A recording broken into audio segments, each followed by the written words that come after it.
સદગુરુ મહારાજની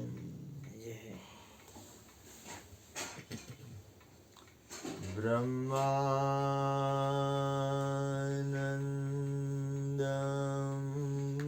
પરમ સુખદમ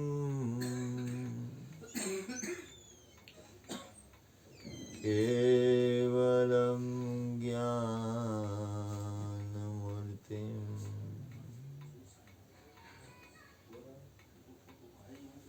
દ્વંદ્વાતીતમ ગગન સદૃશમ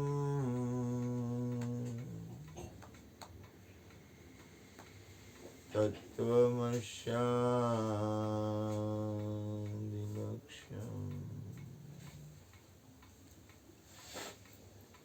એકમ નિત્યમ વિમલમ અચલમ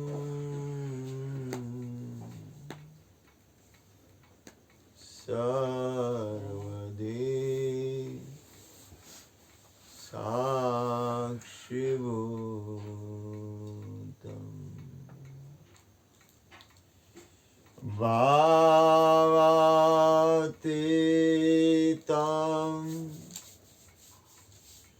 ત્રિગુણારહિતમ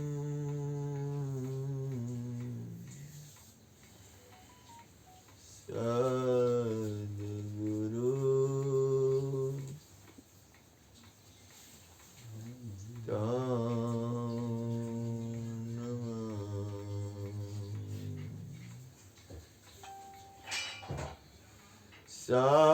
સદ્ગુરુ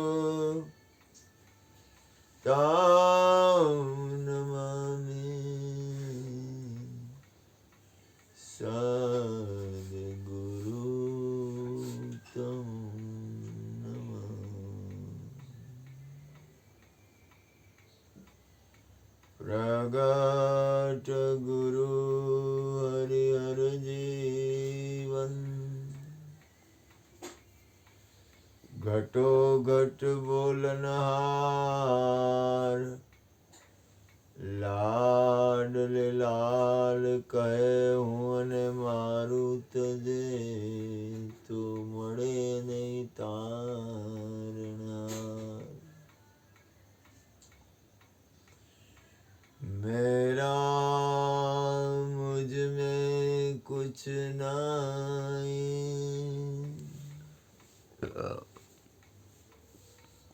जो कछु है सो तेरा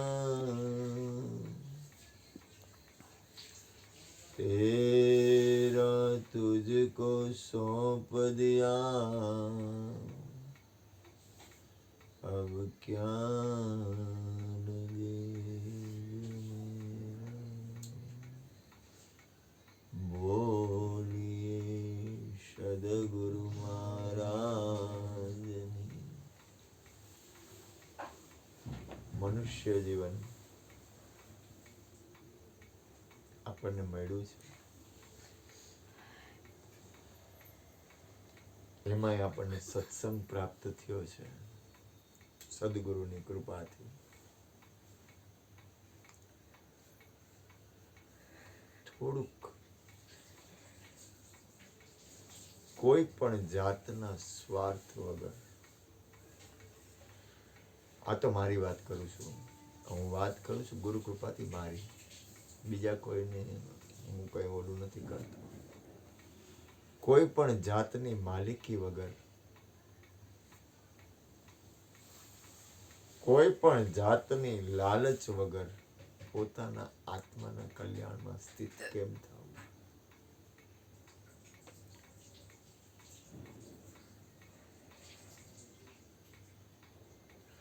દેહ ભાવ થોડા ઘણા અંશે છૂટે કેમ? ભલે શરીરના ધર્મની જગ્યાએ ભલે રહ્યા,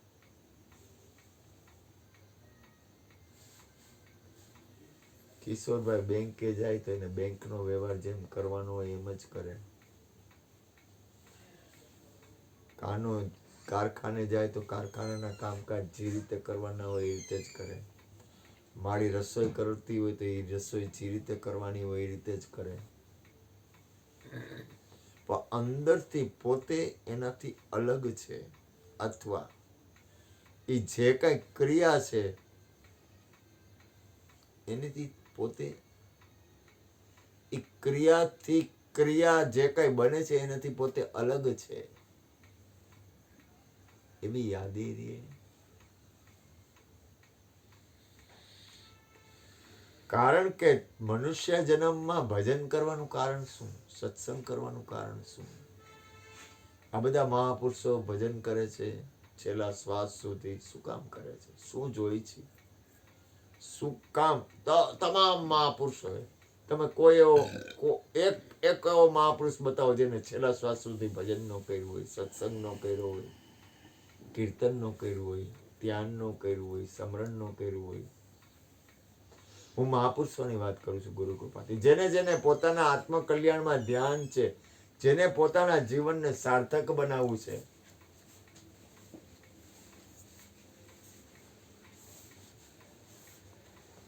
જેને પોતાના જીવનને સાર્થક બનાવવું છે, એને નિરંતર પરમાત્માની અંદર પોતાની સ્થિતિ કેળવવી છે. કોઈ પણ મહાપુરુષ જો,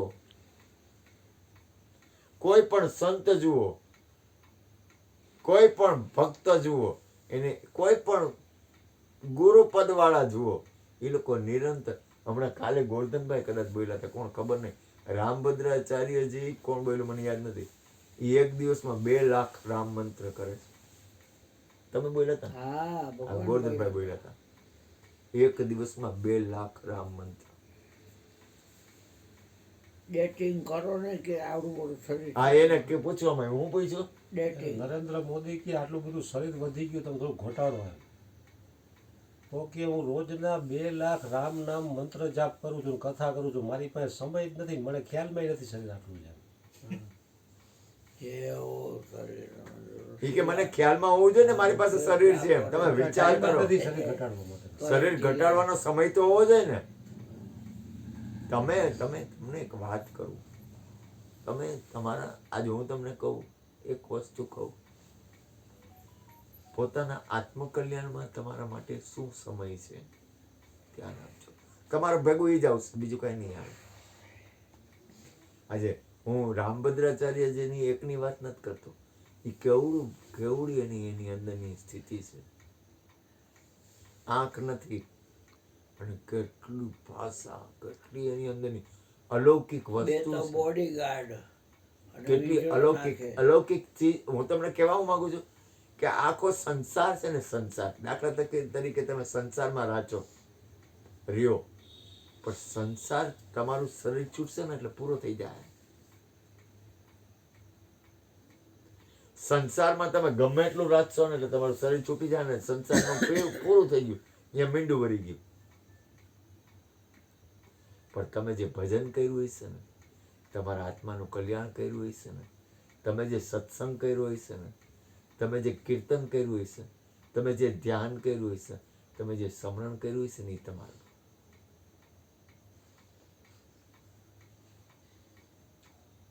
આ વિશ્વમાં હું સ્વાર્થ વૃત્તિ શીખવાડતો નથી, પણ આ વિશ્વમાં તમારા ભેગું આવે એવું એક તમારું અંતર્ગતિમાં તમને જેમ સહેલું પડે એમ એ તમારું ભજન છે ને, એ જ તમારા ભેગું આવશે.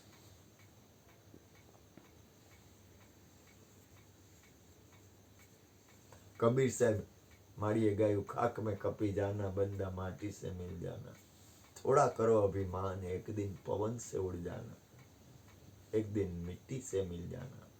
તમે વિચાર કરો, આપણને આ પરમાત્માએ મનુષ્ય બુદ્ધિ આપી છે, આપણને થોડીક તો જાગૃતિ આવી જોઈએ કે આ દુનિયામાં એવું શું છે જેનો આપણે અહમ કરી. મારી અંદર એવી કઈ વસ્તુ છે કે જેનો હું અભિમાન કરી શકું, જેનો મને પાવર આવે.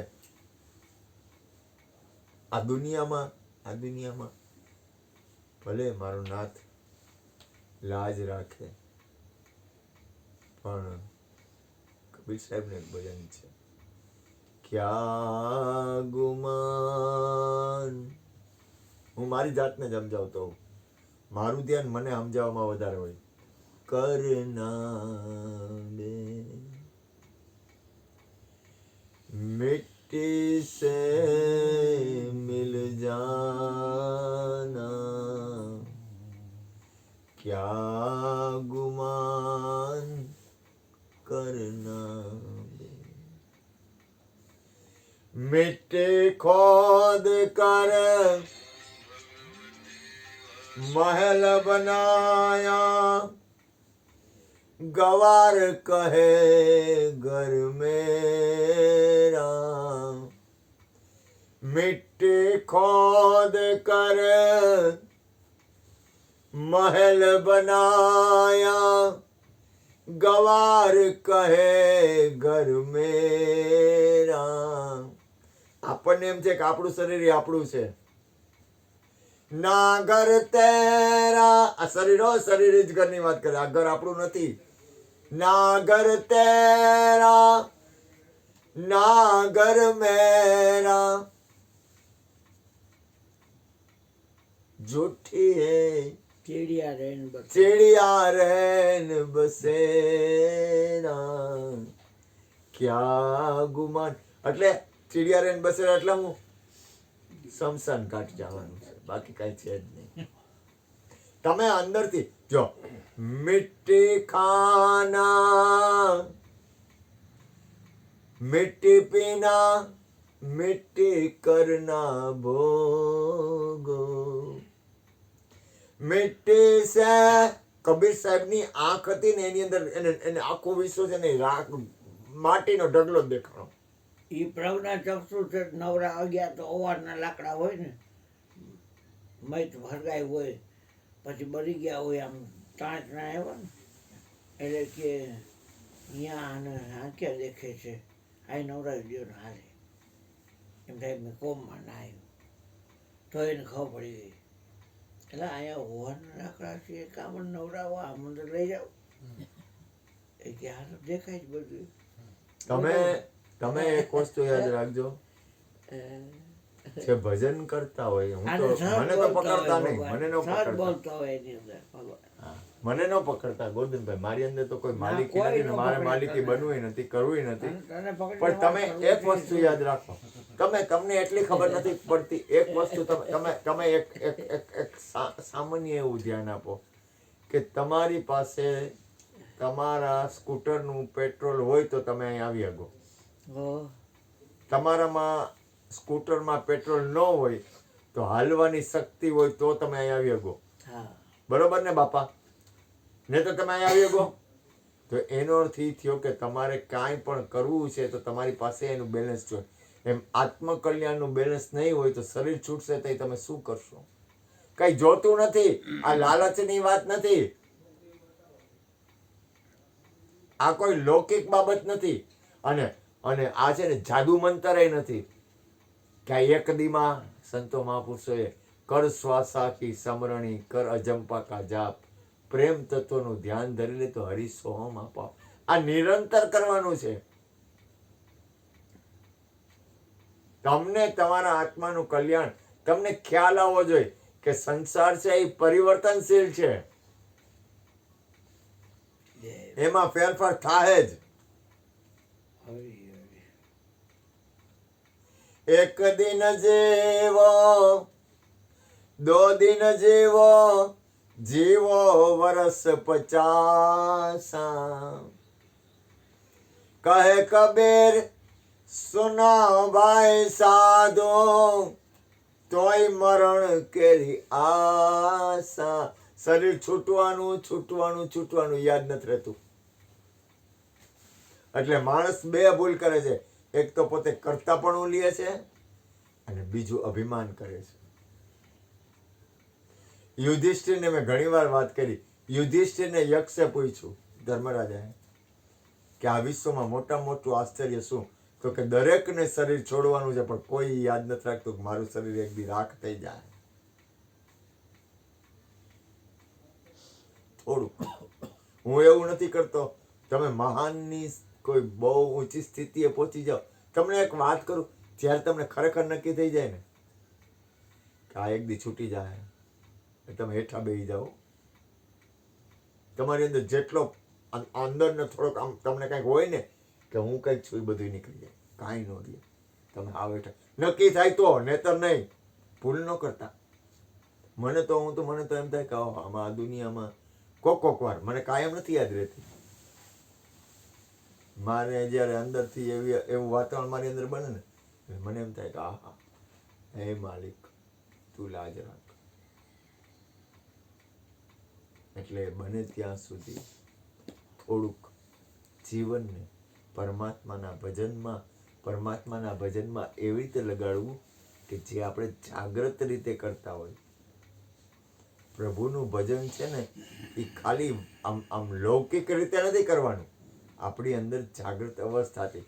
બીજું, બને તો થોડોક દેહ ભાવ છોડવું. શરીરના કોઈ પણ ધર્મ હોય ને એની જગ્યાએ રહેવા દો, પણ તમે અંદરથી નક્કી રાખો તમે શરીર નથી. થોડુંક દાદા, થોડુંક યાદ રાખો તમે શરીર નથી. થોડુંક ગોરધનભાઈને કઈ થોડોક સત્સંગ કરે. બોલો સદગુરુ મહારાજ. બોલો